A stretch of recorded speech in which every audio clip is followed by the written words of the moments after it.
বাঙালি মানেই মাছে ভাতে ভরপুর, আর তার মধ্যে থেকে আমার আজকের রেসিপি দই কাতলা তো প্রায় অনেকেরই প্রিয়। তো চলুন আর বেশি দেরি না করে শুরু করা যাক। সবার প্রথমে আমি কয়েকটি গাদা ও পেটির পিসগুলো নিয়ে আঁশ ছাড়িয়ে ধুয়ে নিচ্ছি। এরপর এতে 1 চামচ হলুদ গুঁড়ো ও 1 চামচ নুন আর 8 টুকরো পাতিলেবুর রস চিপে ছড়িয়ে মাছগুলো ভালো করে ম্যারিনেট করে রেখে দিলাম।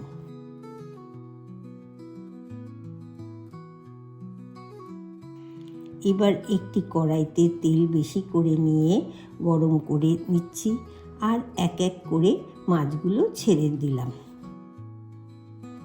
মাছের পিসগুলো ভালো করে ভাজা হয়ে গেলে তুলে নিচ্ছি।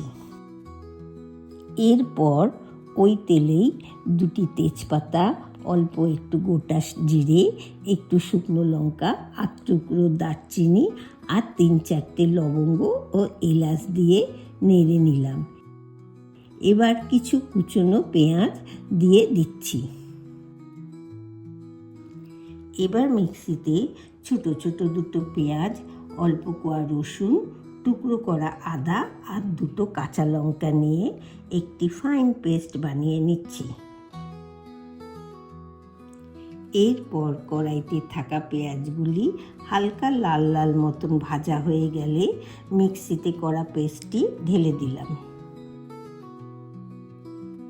ভালো করে নাড়াচাড়া করে এতে এক এক করে জিরে গুঁড়ো, ধনে গুঁড়ো, লঙ্কা গুঁড়ো আর কাশ্মীরি লঙ্কা গুঁড়োগুলি দিয়ে দিচ্ছি আর একটু স্বাদ মতো নুনও দিয়ে দিলাম।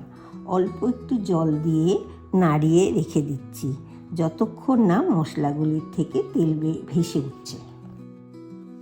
এবার কটি কাজু নিয়ে মিক্সিতে ভালো করে গুঁড়ো করে নিচ্ছি আর একটি ছোট বাটিতে 3 চামচ টক দই, সামান্য একটু নুন আর 1 চামচ মতন চিনি দিয়ে ভালো করে ফেটিয়ে নিলাম।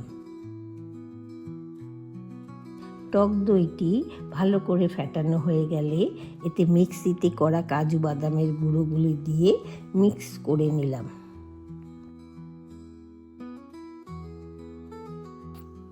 এরপর কড়াইয়ের মশলার থেকে তেল ভেসে উঠলে টক দইয়ের মিশ্রণটি দিয়ে নাড়িয়ে নিচ্ছি।